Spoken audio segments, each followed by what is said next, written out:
10th class CBSE NCERT के first chapter real numbers की exercise 1.3 के बारे में हम डिस्कस कर रहे हैं और इसका क्वेश्चन नंबर 3 आज हम प्रूव करेंगे कि ये जो गिवन नंबर्स हैं इसमें दो पार्ट हैं। देखो, फर्स्ट पार्ट और सेकंड पार्ट। ये आपको प्रूव करना है ये गिवन नंबर्स जो हैं वो इरेशनल नंबर हैं। और इससे प्रीवियस वीडियोज़ में ऑलरेडी प्रूव करा चुका हूँ कि इरेशनल नंबर्स को प्रूव करने के लिए क्या गाइडलाइन होती है। तो आप प्रीवियस वीडियोज़ में जाके उसको कॉन्सेप्ट को समझ सकते हैं। ठीक है, तो देखिए यहाँ पर हम प्रूव करना है कि 1/√2 इज़ इरेशनल नंबर। तो क्या मेथड है इसका, मैं ऑलरेडी बता ही चुका हूँ आपको कि सबसे पहले आप इसको एज्यूम करिए। Let us assume 1/√2 is rational.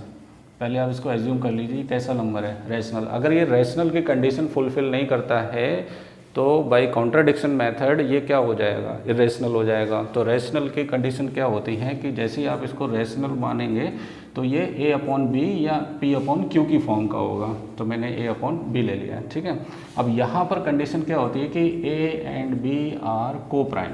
ये कैसे नंबर होना चाहिए, coprime, and b is not equal to 0। ये ऑलरेडी हमें पता है, ये कॉन्सेप्ट मैंने कराई दिया है। टॉपिक नंबर 3 का वीडियोस आप देखेंगे जाकर तो उसमें ये सारे कॉन्सेप्ट मिलेंगे आपको। अब देखिए, इसको प्रूव करने के लिए पहले आप इसको रैशनलाइज करिए, √2 से मल्टीप्लाई करिए, √2 से।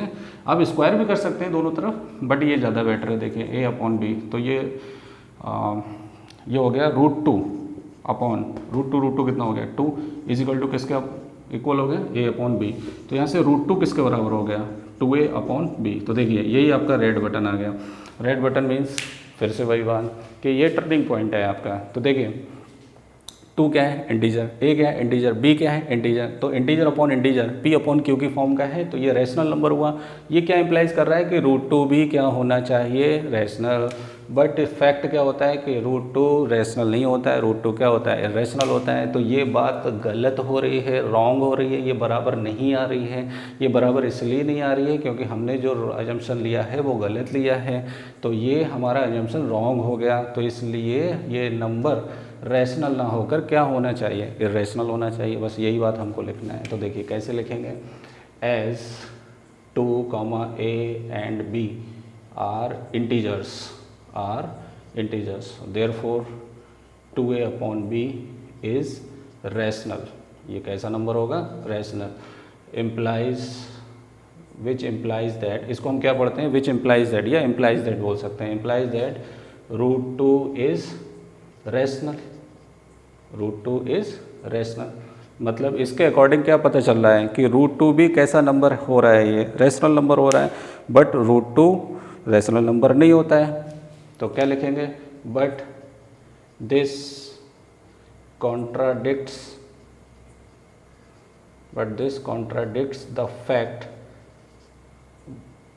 Fact that √2 is irrational. मतलब इस लाइन का मतलब क्या है, ये किसका कॉन्ट्राडिक्शन कर रहा है कि √2 इरेशनल होता है, बट ये क्या बोल रहा है, rational. So therefore our assumption is wrong, hence 1/√2 is rational माना था, रैशनल नहीं होगा, इज इरेशनल। ये कैसा नंबर होगा, इरेशनल होगा। ये आपको वीडियो पॉज करके आप इसे नोट डाउन कर सकते हैं। बिल्कुल सेम मेथड लग रहा है इसके अंदर, आप इसको नोट कर लीजिए, फिर मैं नेक्स्ट पार्ट पे आता हूँ। ठीक है, नोट कर लीजिए इसे वीडियो पॉज करके। देखिए नेक्स्ट क्वेश्चन भी बिल्कुल ऐसा ही है, इसके अंदर भी हम वही सेम लिखेंगे। तो इसको मैं मैं हटा ही देता हूँ इसे में। ठीक है, देखिए क्या प्रूव करना है आपको कि 7√5 इज़ इरेशनल नंबर। तो पहले इसे मान लेते हैं। Let us assume 7√5 is irrational. Prove करना है तो रैशनल ले लो इसे, 7√5 इज़ इरेशनल। तो इरेशनल की कंडीशन क्या होती है, 7√5 इज इक्वल टू p/q। आप a/b ले सकते हैं, p/q ले सकते हैं। चलो मैं एक ही सीक्वेंस रखता हूँ, यहाँ पर a/b ले लेता हूँ, वरना आप कंफ्यूज हो जाएंगे। Where a and b are coprime. अब को प्राइम में इतनी बार आपको बता चुका हूँ कि कोई भी कॉमन फैक्टर नहीं होना चाहिए, and b is not equal to 0।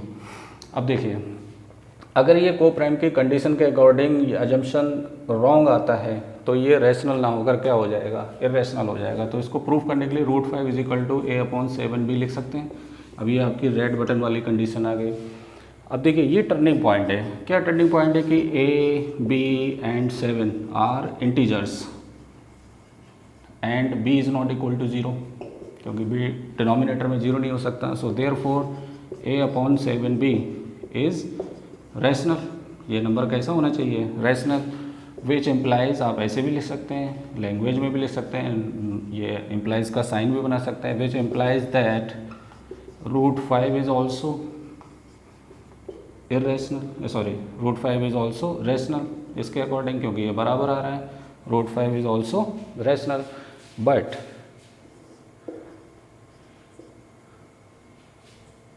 this contradicts the fact this contradicts the fact that √5 is irrational। ये इसको कॉन्ट्राडिक्ट कर रहा है कि √5 कैसा नंबर है, इरेशनल। ये होता है, ये √5 इरेशनल होता है, बट इसके अकॉर्डिंग कैसा आ रहा है, ये रैशनल आ रहा है। तो therefore our assumption is wrong. Writing थोड़ा ऐसा ही है, अब मैं बोलता जा रहा हूँ, आप लिखते जाइए। Our assumption is wrong, hence 7√5 is irrational. इसलिए ये कैसा नंबर होगा, इरेशनल। ठीक है, तो इस तरह से ये एक्सरसाइज मैंने आपकी कंप्लीट कर दी है। आप इसको पूरी एक्सरसाइज को फर्स्ट क्वेश्चन से आप देखिए और ज़्यादा से ज़्यादा जो है कॉन्सेप्ट को क्लियर करिए और मेरे वीडियोस को लाइक करिए, सब्सक्राइब करिए। मिलते हैं नेक्स्ट एक्सरसाइज 1.4 में। ठीक है, थैंक यू।